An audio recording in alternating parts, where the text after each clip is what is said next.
Hi friends, आज टिप्सटी हेउची भाग्यशाली महिला परिचय किमिति जानिबे। शास्त्र अनुसारी कोनोसी व्यक्तिर मुखमंडल को देखि तार स्वभाव तथा चरित्र विषय रे जानी हुए। महिला मानकर चालीचलन एवं तांको मुह को देखि तांको व्यक्तित्व जना पड़े। महिला मानक मुह को देखि तांको भीतरर चरित्र को जानी हुए। तेबे आसंतु जानिबा भाग्यशाली महिला मानकर गुण विषय रे।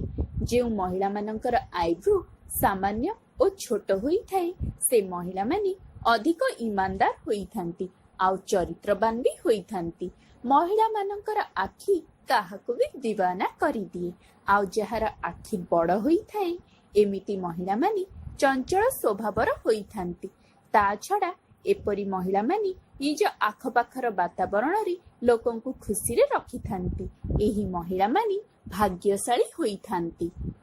जो महिलांक मुंडरी 5टी रेखा थाए से माने बहुत चालाक और भल स्वभावर होई थांती। जो महिलांकर ओठ मोटा थाए से माने झगड़ा स्वभावर होई थांती। एमानंकु सब बेले प्रचंड राग आसी थाए आउ छोट छोट कथारे निज राग को कंट्रोल करि पारंती नाही। जो मानक मुह गोल होई थाए से माने भाग्यशाली होई थांती। तांको सह जो माने भी जीवन काटंती से माने सुखरे रही थांती। फूल भली कोमल देखा जाउथिबा झियो माने विनम्र स्वभावर होई थांती। ता सह निज सांग साथी रे क्लोज रिलेशनशिप रे रही थांती। जो महिलांकर चुट्टी सब बेले जट आउ आखि बाहर को बाहरी थाए तांको जीवन कठिन होई थाए।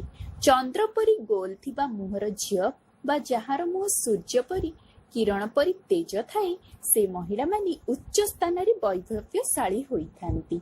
जदि कोनोसी महिलांका हातर रेखा गोलापी होई थाए तांको जीवन खुशी रे कटि थाए। जो महिलांकर आखि बड़ और चमकदार होई थाए सेमानक भाग्य भल होई थाए। जो महिलांकर पाद अंगुठी छोट कि बड़ माटी को छुई न थाए से माने तांको परिवार पई भाग्यशाली होई थांती। तेबे फ्रेंड्स, आशा करूची आपनको टिप्सटी निश्चित